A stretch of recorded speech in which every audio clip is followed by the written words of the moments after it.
Okay.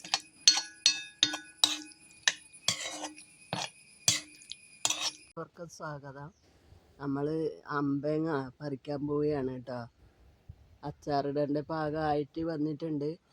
പക്ഷെ കുറേ മുകളിലായിട്ടുണ്ട്. അതുകൊണ്ട് വലിയ തോട്ടി എടുത്തിട്ട് പറിക്കാമെന്നുള്ളതാണ്. പക്ഷെ നമുക്ക് ഇങ്ങനെ പറിക്കുമ്പോൾ നിങ്ങൾക്ക് കാണുമെന്നില്ലത് അറിയില്ല. അത്രയും മുകളിലാണെന്നത് ഇല്ലത്. ഇപ്പം ഇലയെല്ലാം വന്നിട്ട് പിന്നെ അമ്പഴങ്ങ കാണാൻ പറ്റുന്നില്ല. ഇലയുടെ ഇടയിലായതുകൊണ്ട് ഇപ്പോൾ ഒരു അച്ചാറിടേണ്ട പാകമായിട്ടുണ്ട്. അതുകൊണ്ടാണ് ഞാൻ പറിച്ചെടുക്കാമെന്ന് വിചാരിച്ചത്. അപ്പോൾ തോട്ടി കൊണ്ട് പറിക്കുമ്പോൾ നിങ്ങൾക്ക് കാണുമെന്നില്ലത് അറിയില്ല. എന്നാലും താഴെ വീണിട്ടാകുമ്പോൾ നമുക്ക് കാണിക്കാൻ പറ്റുമല്ലോ. അമ്പഴങ്ങ കുറച്ച് കിട്ടിയിട്ടുണ്ട് കേട്ടോ. പക്ഷേ എല്ലാം വേല് പൊട്ടിച്ചിട്ടാണ് കിട്ടിയത്. മറ്റേ ചൈ അമ്പഴത്തിൻ്റെ നിറഞ്ഞെങ്കിൽ മുട്ടുമ്പോൾ പൊട്ടിപ്പോകുന്നതല്ലേ, കയറി പറിക്കാനും പറ്റിയില്ല. അപ്പോൾ ഈ പാകത്തിലാണ് ഇത് പറിച്ചെടുക്കേണ്ടത് കേട്ടോ. നമുക്ക് പിന്നെ അച്ചാറിടാൻ കുറച്ച് നല്ലോണം കിട്ടിയിട്ടുണ്ട്. ഇനിയും അതിലുണ്ട്. അതുകൊണ്ട് എന്ന് പറഞ്ഞാൽ പിന്നെ എല്ലാ ഏലും പൊട്ടിച്ചു കഴിഞ്ഞാൽ നമുക്ക് മരം ഉണങ്ങിപ്പോയെങ്കിലോ എന്ന് വെച്ചിട്ട് നമ്മൾ ഇത്ര മാത്രമേ പറിച്ചിട്ടുള്ളൂ കേട്ടോ. കുറച്ച് ഏട്ടൻ കൊണ്ടുപോയി, ബാക്കി ഞാനെടുത്തു. പിള്ളേർ വരുമ്പോൾ കൊടുത്തു വിടാൻ കുറച്ച് വേണം. അപ്പോൾ ഇത്രയാണ് നമുക്കിന്ന് കിട്ടിയത്. നമ്മൾ കഴുകിയെടുക്കാൻ വേണ്ടിയിട്ട് വെള്ളത്തിലേക്ക് ഇട്ട് വെക്കുന്നതാണ് കേട്ടോ. വൃത്തിയിൽ കഴുകി അതിൻ്റെ വെള്ളം ഒന്ന് വറ്റിപ്പോളം വെക്കണം. അങ്ങനെയാണ് വെള്ളത്തിലിടുന്നത് കേട്ടോ.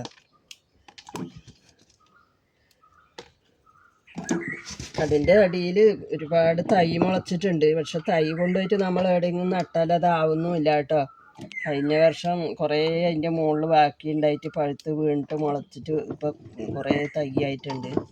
അപ്പം നമ്മൾ തൈ വേറെ ആൾക്ക് കൊടുത്തിട്ടുണ്ട്. അവർ പിന്നെ ഉണങ്ങിപ്പോയിട്ടില്ല, തെഴുത്ത് വന്നിട്ടുണ്ട് എന്നിട്ട് പറഞ്ഞിട്ടുണ്ടായിനി. ആയാലും എല്ലാവർക്കും ആവുമല്ലോ.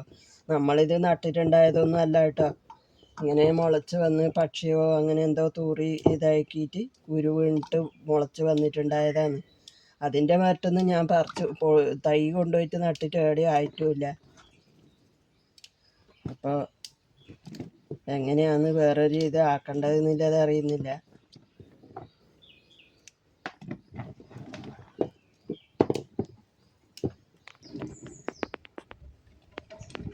കഴുകിയിട്ട് കുറച്ച് നല്ല വൃത്തിക്ക് കഴുകിയെടുക്കണം. ഇത് ഇനി എന്തെല്ലോ ഇതായിട്ടുണ്ട്, താഴെ വീണതല്ലേ. മരത്തുമെന്ന് പറിച്ചിട്ടിടുമ്പോൾ താഴേക്ക് വീണിട്ട് അത് ഒറ്റ ഓരോന്ന് വീഴുമ്പോൾ അത് ചതഞ്ഞിട്ടുണ്ട് കേട്ടോ. ആ ചതഞ്ഞത് ഇപ്പോൾ ഇതിലിടാൻ പറ്റില്ല, അത് മോശമാവും അച്ചാറാക്കുമ്പോൾ.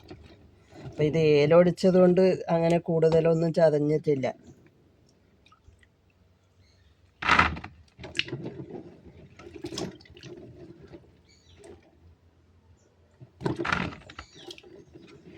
ഇനിയും കുറച്ച് പറിക്കാനുണ്ട് അത്ര കേട്ടോ. ഈ പാകം കഴിഞ്ഞാൽ പിന്നെ നമുക്ക് പറിച്ചിട്ട് കാര്യമില്ല. ചേരി കെട്ടിക്കഴിഞ്ഞാൽ പിന്നെ അത് പറിച്ചിട്ട് അച്ചാറിട്ടിട്ട് ഗുണമുണ്ടാവില്ല. അപ്പോൾ ഈ ഒരു പ്രായത്തിൽ തന്നെ ഇത് പറിച്ചെടുക്കണം നമ്മൾ.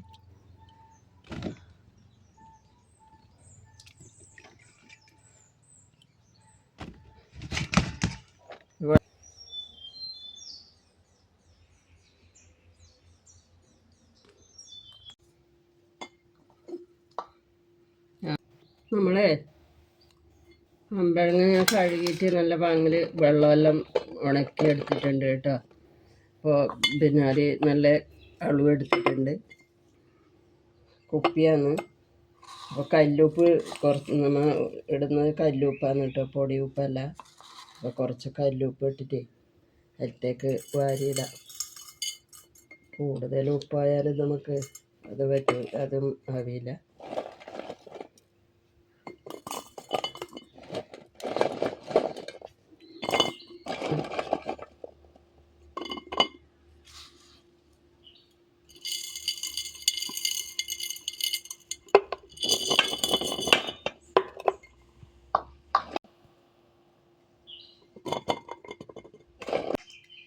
ഇതിൽ ഇട്ടോ നമുക്ക് ഇതിലെല്ലാം കൊള്ളിയില്ല. ആകുന്നില്ല.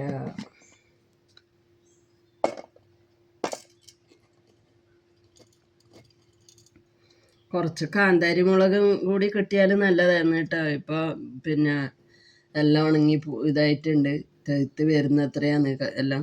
അതുകൊണ്ട് പിടിച്ചിട്ടില്ല, കുറവാണ് പിടിച്ചിട്ടില്ല. അതും കൂടി കിട്ടിയാൽ നമുക്ക് ഇതിൽ കുറച്ച് എടുത്തിട്ട് പിന്നെ കൊണ്ടുവന്നിട്ട് ഇടാം. രണ്ടെണ്ണത്തിൽ കൊണ്ടുപോട്ടാ, ഒരെണ്ണത്തിൽ മാത്രം കൊണ്ടില്ല. വേറെ ഒരു ഇതും കൂടി എടുത്തിട്ട് രണ്ടിലാക്കി വെച്ചു. ഞാൻ കല്ലുപ്പ് ഇട്ടതാണ്, അത് അലിഞ്ഞു. ഞാൻ അമ്പഴങ്ങ അച്ചാറാക്കാൻ പോകുന്നതാണ് കേട്ടാ. കുറച്ചൊക്കെ വെളിച്ചെണ്ണ ഒഴിച്ചിട്ട് കടുക് ഇടുന്നുണ്ട്. കടുകും പിന്നെ ഉലുവയും ഞാൻ പൊടിച്ചെടുത്തിട്ടല്ല കേട്ടോ ഇടുന്നത്, ഇത് വറുക്കുന്നതാണ്. നമ്മൾ പൊടിച്ചെടുക്കുന്നത് കടുമാങ്ങക്കല്ലേ, ഇതിന് ഞാൻ കടുക് മാത്രം കറിവേപ്പിലയും വറുത്തെടുക്കുന്നതാണ് കേട്ടോ. അമ്പഴങ്ങ മുറിച്ചെടുത്തു കേട്ടോ ഞാൻ. അത് പിന്നെ ഒരു ചെറിയ ഇതായിട്ടല്ല ഉണ്ടായത്, കുറച്ച് വലുതായിട്ടുണ്ടായിനി. അതുകൊണ്ട് ഞാൻ മുറിച്ചിട്ട് നടുവിൽ ഒരു കഷ്ണാക്കിയിട്ട് എടുത്തതാണ്. ഇത് ഒരു 4-5 ദിവസമായിട്ട് ഇട്ടിട്ട് ഇപ്പോഴാണ് ഞാൻ അരച്ചിട്ട് കൂട്ടുന്നത്.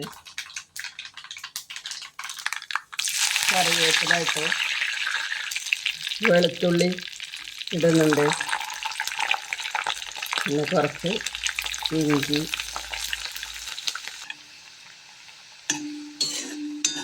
നമ്മൾ ഇഞ്ചിയും വെളുത്തുള്ളിയും കറിവേപ്പിലയും നല്ല പങ്ക് മുരിഞ്ഞ് വന്നിട്ടാകുമ്പോൾ നമുക്ക് മുളക് പൊടി ചേർക്കാം, കുറച്ച് മഞ്ഞൾപ്പൊടി. അപ്പോൾ അതിന് ഗ്യാസ് ഓഫാക്കിയിട്ട് നമുക്ക് പൊടി ചേർക്കാം, അല്ലെങ്കിൽ കരിഞ്ഞു പോകും. പിന്നെ കുറച്ച് കായപ്പൊടി ഉണ്ട്, ഓഫാക്കിയതാ. മുളക് പൊടി ഇടുന്നുണ്ട്.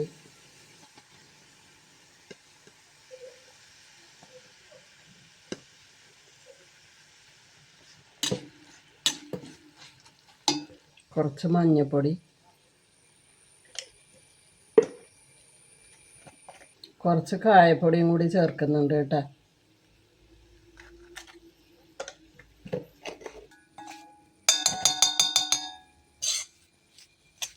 മുളക് പൊടിയും പിന്നെ കായപ്പൊടിയും മഞ്ഞൾപ്പൊടിയും ഉള്ളി എല്ലാം മുരിഞ്ഞ് വന്നു കേട്ടോ.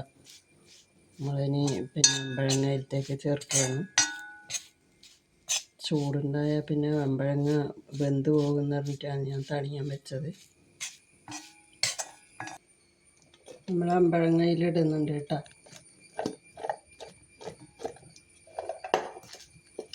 അമ്പഴങ്ങയിലെ ഉപ്പ് വെള്ളമാണ് കേട്ടോ, അത് വേറെ വെള്ളമല്ല.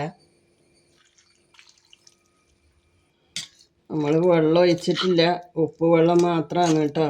അപ്പോൾ ഇതൊരു കട്ടിയായിട്ട് വന്നിട്ടുണ്ട്. പിന്നെ നമ്മൾ വെള്ളം ഒഴിക്കുമ്പോൾ തിളപ്പിച്ചിട്ട് ആറി വെള്ളം വേണം ഒഴിക്കാൻ.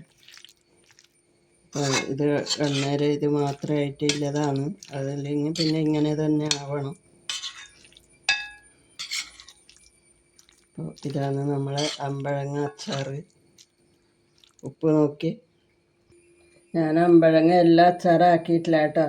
ഇനി ഇത്ര ബാക്കിയുണ്ട്, നമ്മൾ അന്ന് ഇട്ട് വെച്ചത്. അത് കുറച്ചെടുത്തിട്ട് മാത്രം ആക്കിയതാണ്. ഇപ്പോൾ ഞാൻ അതിൽ വെള്ളം കുറവായതുകൊണ്ട് ഇതിൽ കുറച്ച് വെള്ളം എടുത്തിട്ടുണ്ട് കേട്ടോ.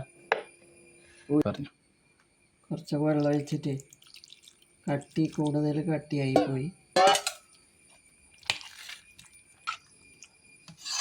അച്ചാർ തീർന്നിട്ടാകുമ്പോൾ പിന്നെ അത് പിന്നെ ആക്കാമെന്ന് പറഞ്ഞിട്ട് ഞാൻ കുറച്ച് അരിഞ്ഞെടുത്തിട്ടില്ല കേട്ടോ. കുറച്ച് മാത്രം അച്ചാറാക്കി വെക്കാം, ബാക്കി അങ്ങനെ നിൽക്കട്ടെ. പിന്നെ ഇത് തീരുമ്പോൾ ആക്കാമല്ലോ. ഞാൻ ചെറിയ ഒരു ചീനച്ചട്ടി എടുത്തിട്ടാണ് കേട്ടോ, ഇരുമ്പിൻ്റെ ചീനച്ചട്ടിയിലാണ് ഞാൻ മുളക് പൊടി ഇതുമെല്ലാം ഇട്ടിട്ട് അച്ചാറാക്കിയത്. അപ്പം ഞാനിത് ഒരു പാത്രത്തിലേക്ക് മാറ്റുന്നു.